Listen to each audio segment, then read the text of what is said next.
Love this podcast? Support it and sponsor today. Simply head to ozcastnetwork.com for details. It's lights out and away we go. Alberto's got away beautifully at the start of the great race. Who's that got off? It's Leclerc. Charles Leclerc.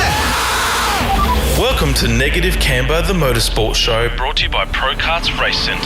Far enough back, he's going to make the lunge down the inside. The ultimate pit stop, The safety car is coming in fueling your passion for motorsport. with an emotional moment that means everything. All of the latest results, analysis, and interviews. Roar the drivers on to the final lap of this race. I'm Jamie Lemura, motorsport enthusiast, historian, and media presenter. And I'm Lee Harrison, motorsport professional, Sprint Master Karts race driver, and Formula One alumni.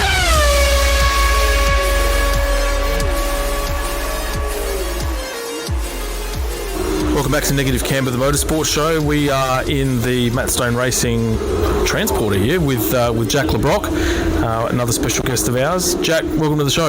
Yeah, thank you, mate. Appreciate it. Mate, it's I've been following your journey for a little while, and pretty much when you started in GTs with Erebus, and so to now see you go back to the future, I guess you could say, and almost in a title favourite car, must be really exciting for you.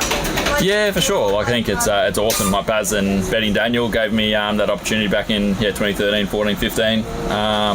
Way back then, we sort of didn't really have anything on the side of the off the back of the Australian Formula 4 Championship that we won, and so yeah, it was awesome. It was a great time back then, and we had a lot of success with the GT, Formula 3. Even gave my first run at Bathurst in the 1000s. So it's good. Got a lot of time for those guys. They're a great bunch of people, and obviously, like you said, they're doing an awesome job at the moment, and they're in line for hopefully getting the championship done this weekend. So it's very exciting, and wish them all the best with that. But yeah, look, I'm stoked. Can't wait till we'll finish off this weekend with MSR and hopefully go out in the high, and yeah, we'll see what the next couple of years bring. Your season this year has actually been pretty good, obviously with the win in Hidden Valley being the highlight. At the start of the year, was that your expectation? I mean, we had Charlie Barlow at the beginning of the year, and she actually called that you guys were going to be up there as a surprise packer for the year. Was that something that you felt in testing straight off the bat, or did Hidden Valley come up as a bit of a surprise? Nah, look, we've had speed a lot of the time this year. It's probably the last 3-4 rounds probably haven't been where we wanted to be, but we had sort of, I think it was 3 or 4 rounds there in a row where we're off the front row in qualifying, and it was a great result for the team. The guys are doing an awesome job, they still are. But it's got to keep on working on that, fine-tuning that, and trying to get the balance a little bit closer to where we need to be at the moment. But yeah, look, it's an awesome job from the team. They're definitely probably the smallest team in pit lane, punching well above their weight at the moment, and doing a great job there. So it's a credit to the boys and girls here and Matt Stone. But yeah, it's hopefully be nice to finish off on a high this weekend. We've got 2 races left, so if we can push back up the front and hopefully stay in the 10 of the championship, it'll be a pretty good year. Give us wind the clock back. We always like to sort of find about the origins of the driver, and I mean, what got you into motorsport? Were you influenced in it, or was it something that you kind of just attracted to you when you're out and about, or as a kid one day? Yeah, just grew up around. Didn't really have a choice. So basically, I was living the old man's dream at the time. He grew up on a farm, riding bikes, doing all sorts of stupid shit. That was never allowed to get a go-kart and go circuit racing. So basically, yeah, when I was born, I think he had a kart, and my uncle had one, my pa had one, had dune buggies, all sorts of random bits and pieces. So I just grew up around motorsport, and yeah, 6.5, 7 years old, the old man bought me a kart, sold his, and the rest was history. So yeah, it's pretty cool. It's pretty special to do it that way, and it was just a whole bunch of fun. Used to load the other 2 brothers in the back of the car, and they got dragged around Victoria and to the racetracks each weekend. So yeah, they probably still hate us for that, but you know, that's all good times. Karting's one of those things that is very family orientated, even though it's still an individual sport, but it actually brings all the family together. I guess some of your fondest memories of motorsport back in the karting days as well? Yeah, 100%. Yeah, definitely. We had a lot of good times. So we even based a couple of road trips. We went up to Queensland, went down to Tassie once, a couple of holidays around it with the family. So that was a cool experience. Good way to get out of the state, out of Victoria, and race around. But no, it was good. It was just great for those road trips. His mum used to make us up little packs in the back seat because when I was 7, 8 years old, we were all Game Boys were pretty fresh back then. So didn't have the electronics to entertain us on those big ones. So had colouring books and all sorts of random bits and pieces. But a bunch of fun. Absolutely loved it. And yeah, it was a pretty cool time to spend that time with the family growing up. In terms of karting, I mean, how many classes did you get up to before you moved on to, say, open wheelers or whatever it was, that next step? Did you race, sort of what was the Australian Championships, or did you keep it state-based and then move on to something bigger and better? Yeah, it was basically just very local for me. You used to just do club days and used to do country series, which is in Victoria. So I won 3 of those country series, about the only thing I really got. And never really did many state titles. I think I did 2 or 3 of them growing up. And yeah, basically I was 14 when we got out of karts, a student clubman, and that was about as far as we got. There sort of wasn't that Australian series like there is now. Back when I was doing it, there's just the one standoff Australian event, which we never got to do there. But yeah, still a bunch of fun. Yeah. So sat on the sidelines for a couple of years between 14 and 16 and got in the Formula V from there. But I absolutely loved it, and yeah, a lot of fond memories.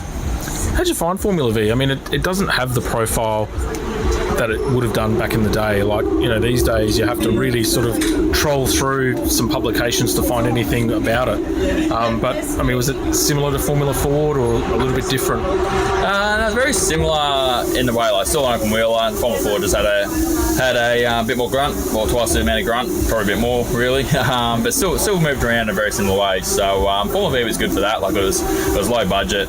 Went out there, some awesome guys in Formula V who helped us out back then, because me and Dad did it with a car, and Dad's a shop fitter, so he's got no idea about how mechanics work and stuff like that. They only know as much as what go-karts and stuff give us. But yeah, look, we had some awesome guys around us back in Formula V, and absolutely had a blast then. Like, we did it for a year and a half, and had a lot of fun doing it. So yeah, plenty of fun memories. But yeah, and the Formula Ford and stuff like that, that was some great cars as well with Bruin Beasley and into motorsport. Did my apprenticeship with Bruin, a mechanical apprenticeship. That's sort of how all that came around with my racing there, and yeah, had some great success there. I suppose that probably picked up for us, where we thought we'd turn it from a hobby into something serious, and might see a future in race cars, because at that point in time probably didn't see supercars as an option for where we're at. And Bruin was very good to us in the Camber Rising Star program, and that gave us opportunity to basically be here now. Yeah, cool. So from Formula V, the next step in the journey, what was it that led you to that first journey to Erebus? Yeah, so I was at Formula Ford, bits and pieces, and it's funny enough, Barry Ryan was my engineer. He engineered all the cars in the team. He had a busy job that year, but I think Bruin had 4 cars in 2012, and that's basically how my relationship started with Baz way back then. So at that stage, Baz was doing some bits and pieces with Erebus, just contracting around. I think he was between supercar jobs, and he knew Bruin Beasley well. They've got a bit of a relationship, so yeah, that's sort of how that all came about. So got to 2013, didn't really have anything on the cars, didn't have the budget to go racing, and yeah, that's sort of where Baz, Betty and Daniel put a program together for us, and we picked up from there, and got us back on the road, and we were able to then go into DVS the following year, and get building on that. I reckon it was in Adelaide when they had the GT30, and Erebus had only just started to come on the scene, and they had the metallic silver Mercedes AMGs, and the first time you'd see them out on the track, you're like, shit, these things look great, they sound great. I mean, what were they like to drive? Yeah, they were pretty unreal. It was awesome. The SLS is it's pretty special little car. Not little, it's quite large, but awesome fun. Like, heaps of aero, heaps of grip, bunch of grunts. It's awesome, the traction control and stuff like that. Apparently they've come a long way. I haven't driven a GD3 car since 2015, but they reckon they've even come a long way since then. They were pretty amazing back then. So that was good, because it's basically what they've been doing. The program's still going today with the Erebus Academy. They're still helping out there, helping young kids move through the ranks and support them where they can. So yeah, it's a great little initiative we got going on, and hopefully you can get back in soon and do some more GD3 racing as well. So that's obviously a part of the plan in between, say, Supercars events, and is to get out and just get more Ks under the belt? Yeah, for sure. Yeah. Hopefully we'll be at the 12 hour. It'll be nice to get back there and do something there. That's the plan at the moment, especially with it being the weekend before our first round. So, any laps of Bathurst is a good thing, and you blow the cobwebs out, especially after the off season, and get the back into swing of things. So, hopefully at 12 hour, and then, throughout the year, I'm not sure what it's going to bring, but obviously the Supercars is the priority. We'll focus on that first, but some of these gaps in the calendar, it'd be nice to fill it up with some other racing as well. Fair enough. And we're going to be catching up with Tim Edwards a little bit later on as a bit of an ode to Tim, yeah. But you've had, 2 stints at Tickford. One was Development Series. Yep, 2016. Yep. And then came back, obviously, into the main game as well. So, I mean, talk us through the Development Series. I actually, as much as I love Gary, I was on your bandwagon for the DVS title, and then Gary got you over the line, which pissed me off. But no, Gary's a good dude. But I mean, tell us about that. I mean, he's so close to winning the title, and then missing out must have been a bummer. Yeah, that's right. It was a big learning curve for me, actually. Like, I think I went in there all guns blazing. We had a lot of speed, had most pole positions, race wins, all that sort of stuff. But I think we also had the most DNFs that year. So you can't win a championship when you're crashing and doing silly stuff. So it was, I suppose, a big thing for myself in learning how to put a championship together. Didn't do a good job that year, so it taught me a lot. But had a blast with those guys there. It was a lot of fun, and then we came back in 2020 and had a nice stint with those guys. So it was quite enjoyable. A huge thank you goes out to our podium partner, Procast Race Centre, and our incredible sponsors. Your partnership allows us to continue bringing you this show and dive deeper into the world of motorsports. If your business adds value to the motorsport community, get in touch with us to become a Negative Camber partner.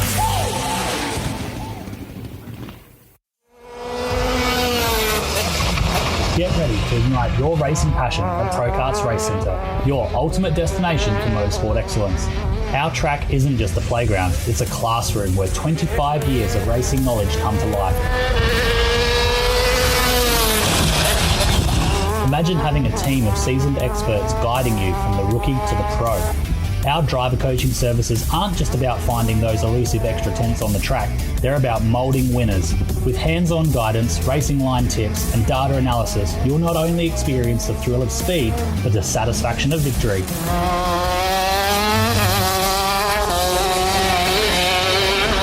Join us and witness the transformation of your racing game as our expertise propels you to the forefront of the competition. Visit prokartsracecentre.com.au or pop in for a chat at 30 Research Road, Paraka. Prokarts Race Centre, fueling your passion, igniting your potential. Is there a year in terms of your time outside of this year, of course, because it was your first win? Is there another year that you've done in the main game that stands out and is a memorable one? You felt you drove well, or had some really good results? 2020 wasn't a bad year for us. Like, we're on the road, and that was a bit of an interesting one. We had another win at Sydney there, another podium at Tail and Bend, and it's another good result along the way. And for me, to be honest, that almost felt like my rookie year in Supercars. My first couple of years were a bit of a struggle, and probably wasn't the best time up in pit lane. So it was that was probably a pretty cool year on the road with all the team and stuff. It was as much as it sucked being away from home for over 100 days, it was pretty cool to hang out with all the guys, and they're a great bunch down there.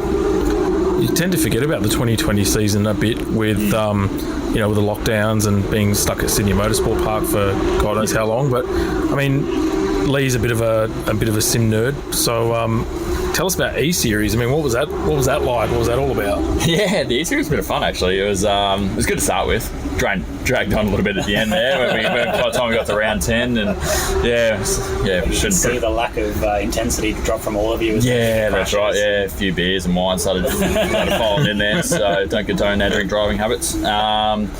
But no, it was a bunch of fun, actually. It was cool. Like, I'd never done sim racing before. That was funny. Like, through Cam Waters and stuff, he had the SimWorks sim, and I ended up ordering one before COVID was even a thing. So by the time I literally that arrived at my doorstep 2 weeks after lockdown started. So it was perfect timing. Had a new sim there ready to go to get me through the first 3 months of lockdown and the E-Series. But it was a bit of a laugh. Yeah, we all ran into each other, and I was probably enjoying it a little bit too much because old Teddy and Rod pulled me into the office and told me I had to probably take it a little bit more serious. So, she was all right. We pulled my finger out. We ended up all right. I think we ended up 7th in the series, so, it wasn't bad for my nerd racing career. So I'll never forget that the first time Fox broadcast it was the very first race.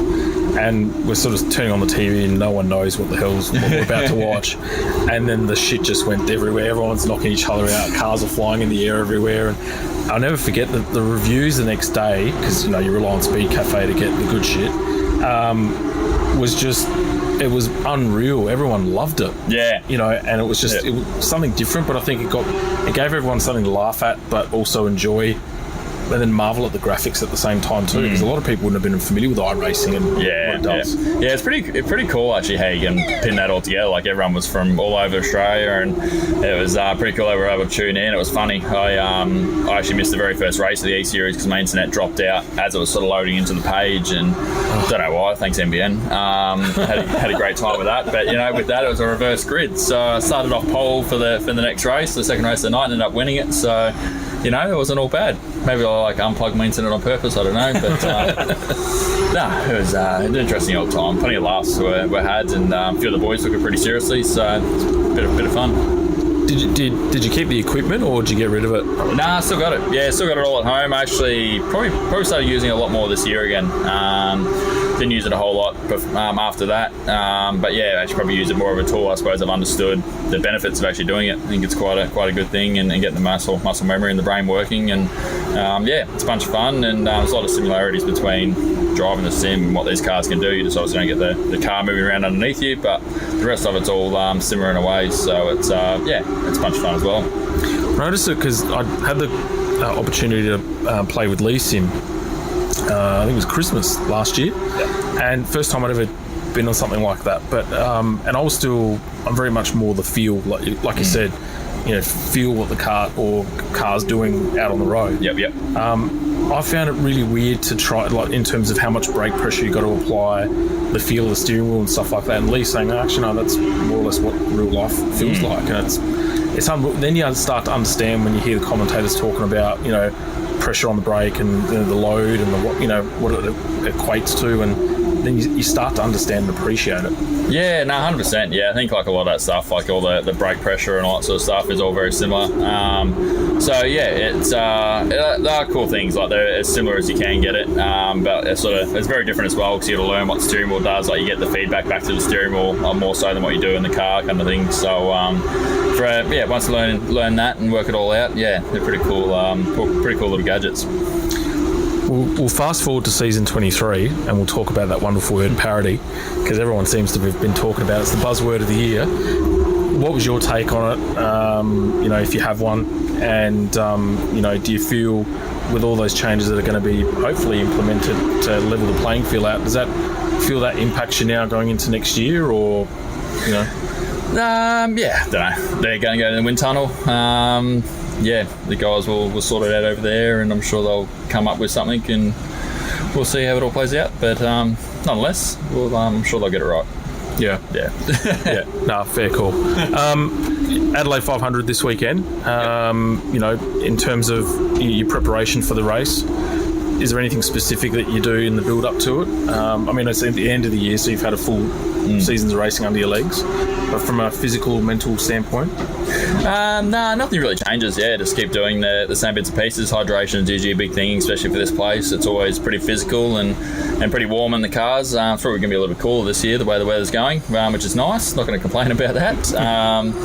But yeah, look, same thing. It's I don't take it. Well, I should say I take it seriously, but I like to have a bit of fun at the same time and enjoy myself, and try and get the stress out of it, because again, you got to enjoy it to go fast, and try and do that first. But hopefully the results come with it. How have you found working in the MSR team compared to previous teams? I mean, do they operate in a very similar way? In terms of personnel, is the quality up there with the other teams down the grid? Are there subtle differences? I mean, how have you found that? Yeah, it's been good. MSR is a big family knit team. Everyone gets along really well. There's a lot of young blokes in here, and a lot of the guys have been around for a fair while, like Peter Vale and Jason McDermott. They've been around for many years, and obviously Matty himself and Jimmy. Jimmy's pretty hands-on as well, so it's good. Got a whole bunch of young blokes that are trying to move them all through, and then the engineers, we got Bellotti and Forgy back in there now leading the show, and it's good. They're a great bunch of guys, and everyone gets along really well. It's like anything though, it can always get frustrating stuff at times, but the boys do a great job to keep a lid on it, and it's one of those things. Every team up and down pit lane has their strengths and weaknesses, but I think the boys here at MSR, for what they've got, are doing an awesome job, and I can see them progressing more and more as the years go on. We had an interview previously with Declan Fraser, and we talked about other motorsports, other forms of motorsports that he follows, F1 being one of those. And are you in the same boat? Do you follow other forms of motorsport? And if so, what's your jam? What's your favourite? Yeah, a bit of F1. When Max stops winning, I'll probably watch it more again. A couple of Ferrari stuffed it up again on the weekend. Oh, don't. The strategy bloke. Don't. Yeah, I'm not sure what's going on there. Share the same sentiments as I. It's all their strategy, bro. Yeah, same thing. It's like, Jack, what are you doing? Anyway, move past that. We've got one round left. Hopefully someone can beat Max. I love a bit of MotoGP. IndyCar's always good fun. It's always good. Scotty's over there now, and I'm sure I'll probably start watching some more NASCAR next year when Gizzy's over there cutting some circles. So look, I'll watch anything and everything when I can catch it, kind of thing. So it's always good fun, and it's always nice when you got I suppose an investor interest, or someone in there that's in there having a crack. So any sort of motorsport's always good fun. Speaking of F1, it's just a question that's popped into my head. With the way that the category Supercars was kind of, I won't say treated, but how they were handled this year by Australian Grand Prix Corporation, was that frustrating for you guys, given length of races, all the red flags, the pit lane issues and all that sort of stuff? Was that something that you find is, I wouldn't say disrespectful to the category, but could have been handled better? Look, it's frustrating. It's only going to get worse next year. We don't have a pit lane next year at Grand Prix, so it's disappointing, I suppose, from one end, but it is what it is. We're not the main show. It's the F1 show, and I suppose we're just along there for the ride. So look, it's going to be interesting to see how it goes next year without having a pit stop and stuff around there. It's pit stops always spice up the racing. So wait and see what we get. It's going to be like the old days, like when you mid-90s touring car championship, where you got the transporter and a giant marquee and the cars underneath. I mean, I'd imagine that would be the only sort of thing you'd be doing. You're almost like Porsche Carrera Cup and stuff. Yeah, we're basically full sport category next time, so we're rolling out from a tent, and I don't got no idea how it's going to work. It's going to be very interesting. So yeah. Good. I think we're just getting the call. So we're mindful of your time, Jack. Thanks heaps. I know it's you got qualifying coming up and stuff like that. My advice would be bolt on the wets. But, it's looking that way, isn't it? So it'll be very interesting. I think West Sabine, a weather forecast would be the best job in the world, because it doesn't matter how wrong you are, you still have your job the next day, and they're getting it pretty wrong at the moment. So we'll see what we get. I don't trust the bomb map anymore. So no, that's right. Yeah. It's all over the joint. So thank you heaps for your time. We'll let you go. Hopefully we'll get you back on the show maybe next year. Yeah, definitely. Sounds good. Thanks for having us. And no, thank you. Appreciate it, and best of luck this weekend. Thank you, man. Cheers. Thank you.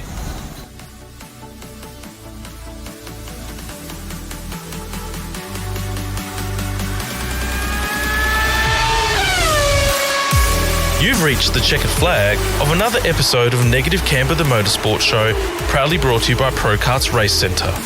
A huge thank you to you, our incredible listeners. Your support and passion for motorsports fuels our enthusiasm to bring you the latest results, analysis, and interviews from the racing world. Keep that FOMO at bay by subscribing to Negative Camber on your favourite podcast platform. We'd also love it if you could leave us a review and share the show with your fellow racing enthusiasts. Your feedback and support mean the world to us. Remember, Negative Camber is more than just a podcast.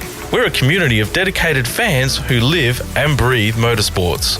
Follow us on socials, join us on our website, negativecamber.co, and be sure to subscribe to the Negative Camber Club for access to exclusive content, episode previews, and special deals from our amazing partners. Until next time, stay fueled with passion, embrace the Negative Camber, and keep chasing those podium finishes.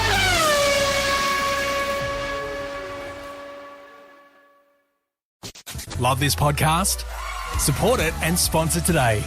Simply head to ozcastnetwork.com for details.